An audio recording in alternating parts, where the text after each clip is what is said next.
Good morning. Happy Nutrition Month sa Ubod, Lanao del Norte. And ang pag-andam namo dire sa Nutrition Month na may contestant nga sa Little Miss Nutrition. So syempre ang gipapili namo nga contestant namin, syempre yung pinaka-healthy. Tapos syempre ang skin niya ano rin gyapon, healthy gyapon. Tanan na mga ano niya healthy. So we hope na makadaog mi syempre. And Happy Nutrition Month sa tanan.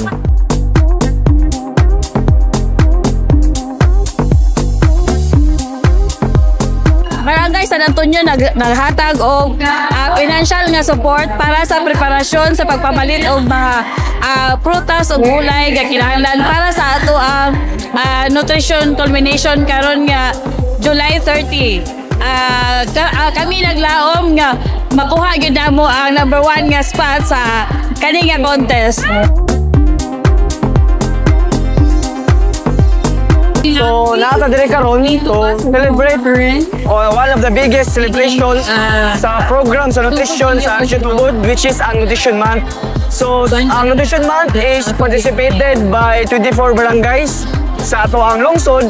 And ang ato ang celebration karon, ang ato mga contest is we have poster making, Little Miss Nutrition, table setting, and cooking. So, each barangay is gi-cluster na to ni siya kay dili gina to maato o kanang individual, so gi-cluster siya into 3 barangays to participate the specific event no sa specific nga kanang ilang kapilan. So last February nag-start ta sa tuang Go Clean program, which is ang pagpanindot sa mga barangay health center. So mga barangay health station na to is ginapanindot na to. So karon nga day ang ato ang culmination program sa tanan na mga event sa Rural Health Unit Ubod.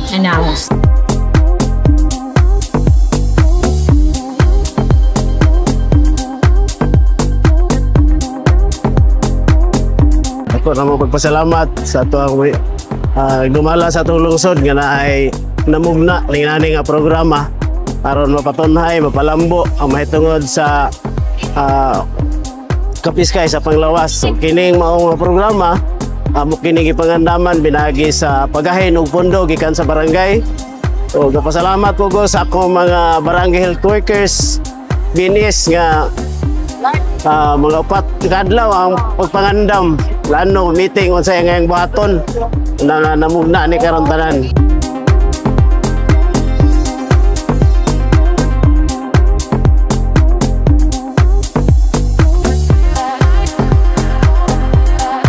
Among service nga ikahatag karon sa laboratory is libre nga test para sa atong liver function.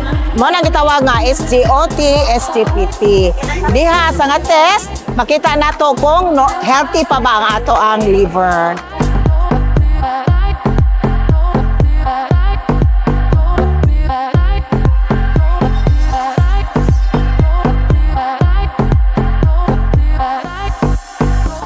Niya among lamisa, anda mong tagana pag tubag sa ilahang mga kuwan sa kuwan, pagtubag sa ilahang mga gibuhaton, painting or unsa. Salamat kayo sa ato ang lungsod sa Tubod.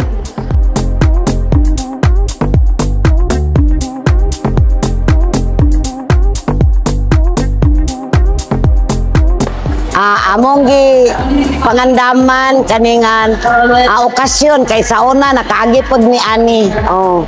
Dayon gidala nako akong mga BXW.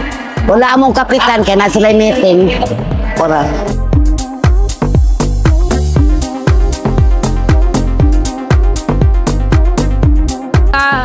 mga kauban, mga BXW dayon na-help pod sa amo ang mga four-piece parents, mga malnourished parents nga mao na siya ga-assign amo sa amo ang cooking.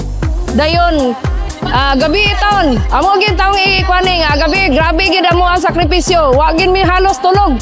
Kay gumikan nga nagpreparar mi ani ang mo ang mga kuan dalunonon dayon kani ang mga pagkaon amo ang gihimo dire.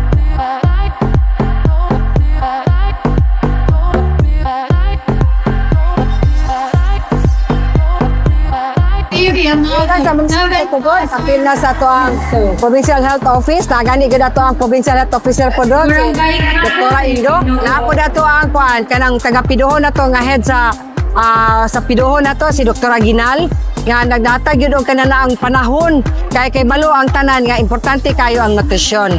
Gani karon sa 51st nga mas kanang ato ang board at nutrition maging priority. O priority na to no, ang nutrition good nutrition kay tanawon nga katungod yun sa matang Pilipino ikan sa pinakabata maski malasang din sa mga anton madog nga mayo ang nutrition sa matang Pilipino.